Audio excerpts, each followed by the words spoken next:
Assalamu alaikum wa rahmatullahi ta'ala wa barakatuhu. Nahmaduhu wa nusalli ala rasulihil kareem. Amma ba'd. Faqad qala Allahu ta'ala fil Qur'anil Alim wa fil Qur'anil Majid. Ba'da a'udhu billahi minash shaitanir rajim. Bifadli bismillahir rahmanir rahim. وَلَوْ أَنَّ أَهْلَ الْقُرَىٰ آمَنُوا وَاتَّقَوْا لَفَتَحْنَا عَلَيْهِمْ بَرَكَاتٍ مِّنَ السَّمَاءِ وَالْأَرْضِ إِلَى آخِرِ الْآيَةِ صدق الله العليم. وقال نبينا محمد صلى الله عليه وسلم ادعوا الله وأنتم موقنون بالإجابة إلى آخر الحديث رواه الترمذي அவுகால comma அலைஹி ஸலாத்து வஸ்ஸலாம். எல்லா புகழும் புகழ்ச்சியும் அல்லாஹ் ஒருவனுக்கே சொந்தம். இறை சாந்தியும் சமாதானமும் நம் இருலகத் தலைவர் முஹம்மது நபி ஸல்லல்லாஹு அலைஹி வஸல்லம் அவர்கள் மீதும் அன்னாரின் குடும்பத்தார்கள் மீதும் அன்னாரின் அடிச்சுவடுகளை பின்பற்றி வாழ்ந்த உத்தம சத்திய சஹாபாக்கள், தாபியீன்கள், தபா தாபியீன்கள், நாதாக்கள், சுஹதாக்கள், அவுலியாக்கள் மற்றும் இந்த காணொளியின் மூலம் உலகமெங்கிலிருந்தும் கண்டு கொண்டிருக்கின்ற நம் அனைவரின் மீதும் உண்டாகுவதாக. ஆமீன்.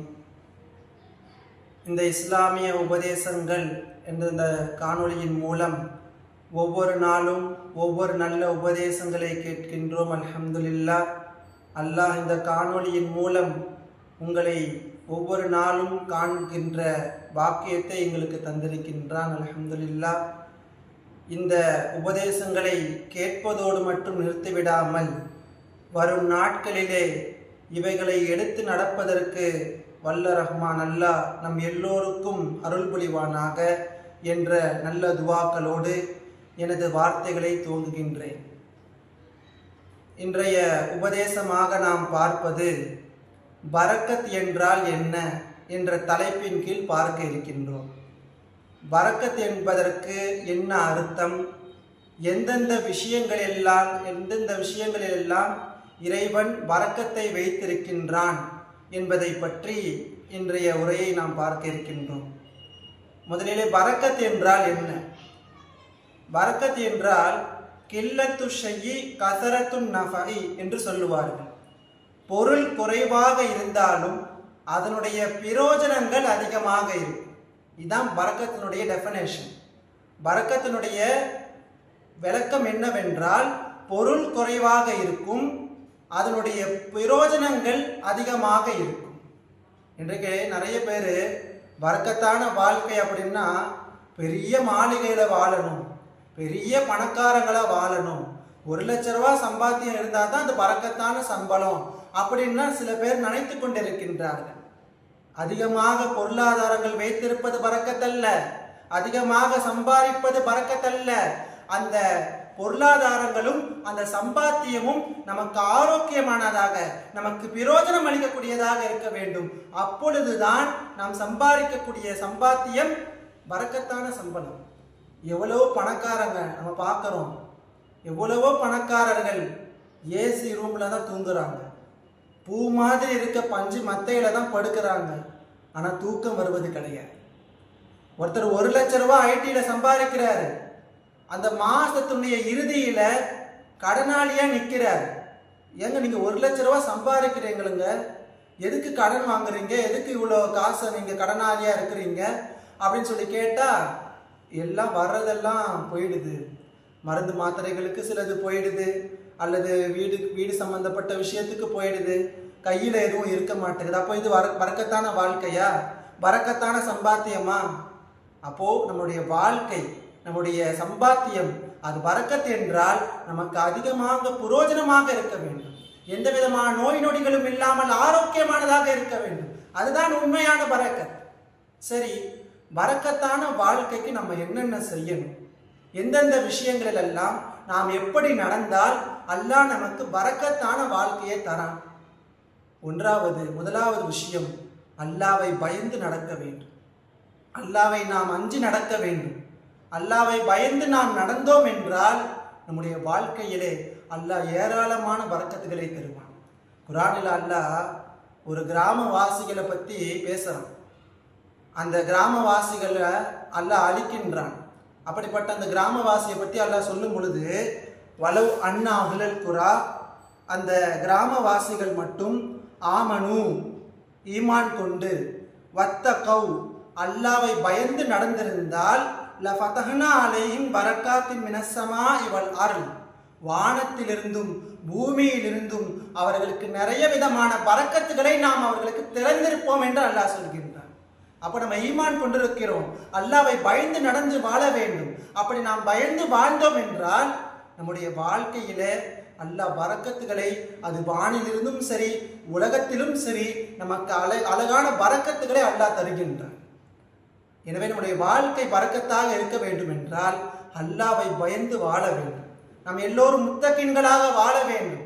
அல்லாஹ் முத்தகீன்களை பற்றி, அல்லாவை பயந்து நடப்பவர்களை பற்றி புகழ்ந்து ஏராளமான வசனங்களை பேசுகின்றான். இன்னல்லாஹ யுஹிப்புல் முத்தகீன், அல்லாஹ் பயபக்தியாளர்களை நேசிக்கின்றான் என்று ஒரு வசனத்திலே சொல்கின்றான். இன்னொரு ஆயத்திலே, இன்ன அக்ரமக்கும் இந்தல்லாஹி அத்காக்கும், அல்லாஹ்விடத்திலே மிகவும் உயர்ந்தவர்கள், மிகவும் ஸ்டேட்டஸிலே அழகானவர்கள் அல்லாஹ்வை மிகவும் பயந்தவர்கள் என்று அல்லாஹ் குறிப்பிடுகின்றான். அப்போ நம்ம நல்ல முறையில் அல்லாஹ்வை பயந்து வாழ்ந்தோம் என்றால் நம் வாழ்க்கையிலே பரக்கத்துகள் அதிகமாக இருக்கும். அது மட்டும் இல்லாமல் அல்லாஹ்வை பயந்து நாம் நடந்தோம் என்றால் நமக்கு எல்லா விதமான கயிறுகளும் நம்ம இடத்தை தேடி வரும். நபி ஸல்லல்லாஹு அலைஹி வஸல்லம் அவங்க சொல்லுவாங்க, நம்மளுடைய சம்பாத்தியம் நல்ல முறையில் இருந்தால், அல்லாஹ்வை பயந்து நாம் நல்ல முறையில் சம்பாதித்தோம் என்றால் அது நமக்கு நிறைய விதமான பிரயோஜனங்களை தரும், பரக்கத்தாக அமையும். ஆனால் ஹராமான வழியிலே நம்முடைய சம்பாத்தியங்கள் இருந்தால் அது சாப்பிட்டும் சாப்பிடாதவர்களை போன்று என்று நபி ஸல்லல்லாஹு அலைஹி வஸல்லம் சொன்னாங்க. ஒரு மனிதர் சாப்பிட்றாரு, ஆனால் இருந்தாலும் அவருடைய பசி தீரலை. அப்போ சாப்பிட்டும் சாப்பிடாதவர்களை போன்று, அதே போல தான் சம்பாதித்தும் அவர்களுக்கு எந்த விதமான பிரயோஜனங்களும் கிடைக்காதவர்களை போன்று என்று நபி ஸல்லல்லாஹு அலைஹி வஸல்லம் சொல்லியிருக்கிறாங்க. அப்போ நம்ம அல்லாஹ்வை பயந்து நடந்தோம் என்றால் நம்முடைய வாழ்க்கையில பரக்கத்து இருக்குங்க.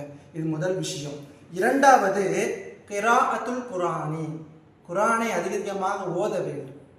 ஒவ்வொரு நாளும் அதற்கென்று ஒரு நேரத்தை ஒதுக்கி வைத்து நாம் ஓத வேண்டும். ஓதுவதை வளமையாக ஆக்கிக்கொள்ள வேண்டும். எல்லாத்துக்கும் நம்ம நேரத்தை ஷெட்யூல் பண்ணி வச்சிருக்கிறோம். சாப்பிட்றதுக்கு ஒரு நேரம் வச்சிருக்கிறோம், விளையாடுறதுக்குன்னு ஒரு நேரம் வச்சிருக்கோம். இவ்வளவு ஏங்க சில ப்ரோக்ராமை பார்க்கறதுக்குன்னு சில நேரங்கள்லாம் ஒதுக்கி வச்சிருக்கோம். அப்போ குர்ஆனை ஓதுவதற்கு என்று நாம் ஒரு நேரத்தை ஒதுக்க வேண்டும். குர்ஆனிற்கென்று நாம் ஒரு நேரத்தை ஒதுக்கினோம் என்றால் நம்முடைய வாழ்க்கையிலும் நம்முடைய வீடுகளிலும் பரக்கத்து வரும். குர்ஆனை எடுத்த கைகளுக்கு பரக்கத், குர்ஆனை பார்த்த கண்களுக்கு நன்மைகள் கிடைக்கும். இன்னும் குர்ஆனோடு நாம் தொடர்போடு இருந்தால் நம்முடைய வாழ்க்கையில எல்லா விதமான பரக்கத்துகளும் வரும். எனவே நாம் குர்ஆன் ஓதுவதற்கென்று ஒரு நேரத்தை, ஒரு சில காலத்தை நாம் ஒதுக்கிக் கொள்ள வேண்டும். இரண்டாவது விஷயம், குர்ஆன் ஓத வேண்டும். மூன்றாவது, அல்லாஹ்விடத்தில் அதிகமாக துஆ செய்ய வேண்டும். அல்லாஹ்விடத்தில் நமக்கான தேவைகளை நாம் கேட்க வேண்டும். நமக்கு என்னென்ன தேவைகள் இருக்கின்றதோ எல்லா தேவைகளையும் நாம் இறைவனிடத்தில் கேட்க வேண்டும். அல்லாஹ்விடத்தில் கேளுங்க, மனிதரிடத்தில் கேட்காதீர்கள். மனிதர்கள் கூட தருவார்களா தரமாட்டார்களா என்கின்ற ஒரு சந்தேகம் இருக்கும். ஆனால் ரப்பிடத்தில் அப்படி கிடையாது. அல்லாஹ்விடத்தில் நாம் கேட்டோம் என்றால் ஒன்று அல்லாஹ் நமக்கு தருவான், அல்லது நமக்கு வரக்கூடிய ஆபத்துகளை விட்டு, முசீபத்துகளை விட்டு அல்லாஹ் நம்மை பாதுகாக்கின்றான். எவ்வளவோ நபிமார்கள் தங்களுடைய எல்லா விதமான தேவைகளுக்கும் அல்லாஹ்விடத்திலே கேட்டிருக்கின்றார்கள். நபி பாபா ஆதம் அலைஹிஸ்ஸலாம் அவர்கள் தவறு செய்து விட்டார்கள். அல்லாஹ் அந்த மரத்திலிருந்து எதுவும் சாப்பிடக்கூடாது என்று தடுத்து வைத்திருந்தான். அதற்கு பிறகு அவர்கள் அந்த மரத்தில் உண்டான கனியை சாப்பிட்டு விடுவார்கள். அல்லாஹ்விடத்தில் அவர்கள் துஆவின் மூலமாக பாவ மன்னிப்பு கேட்டார்கள். அல்லாஹ் அவருடைய பாவங்களை மன்னித்து அவர்களையும் நல்ல ஒரு நிலைமையில அல்லாஹ் ஆக்கினான். எனவே நம்மளுடைய துஆக்களை அல்லாஹ்விடத்தில் கேட்க வேண்டும். நமக்கு பாவ மன்னிப்பு வேண்டுமா, அல்லாஹ்விடத்தில் கேட்க வேண்டும். நம்முடைய வாழ்க்கையில பரக்கத்துகள் வேண்டுமா, அல்லாஹ்விடத்தில் கரம் ஏந்தி நாம் கேட்க வேண்டும். அப்பொழுதுதான் நம்முடைய வாழ்க்கையில பரக்கத்துகளும் அபிவிருத்திகளும் இருக்கும். எனவே வல்ல ரஹ்மான் அல்லாஹ் நாம் இப்பொழுது சொன்ன இந்த விஷயங்களை எல்லாம் நான் அமல் செய்யக்கூடிய பாக்கியத்தை தருவானாக. இன்னும் இதில் நிறைய விஷயங்கள் இருக்கின்றது. பரக்கத்துடைய விஷயங்கள் என்பது ரொம்ப நீளமானது. அதில் நம்ம பேசணும்னா பேசிக்கிட்டே இருக்கலாம். இருந்தாலும் ஒரு சுருக்கமாக சொல்ல வேண்டும் என்பதற்காக ஒரு 3 விஷயங்களை இன்று சொல்லப்பட்டிருக்கிறது.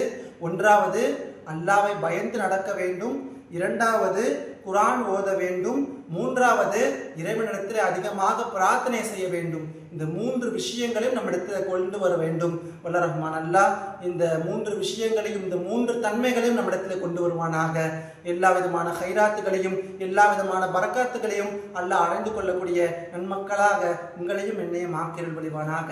ஆமீன். வாஹிர் தஅவானா அல்ஹம்துலில்லாஹி ரப்பில் ஆலமீன். அஸ்ஸலாமு அலைக்கும் வரஹ்மத்துல்லாஹி தஆலா வபரகாத்துஹு.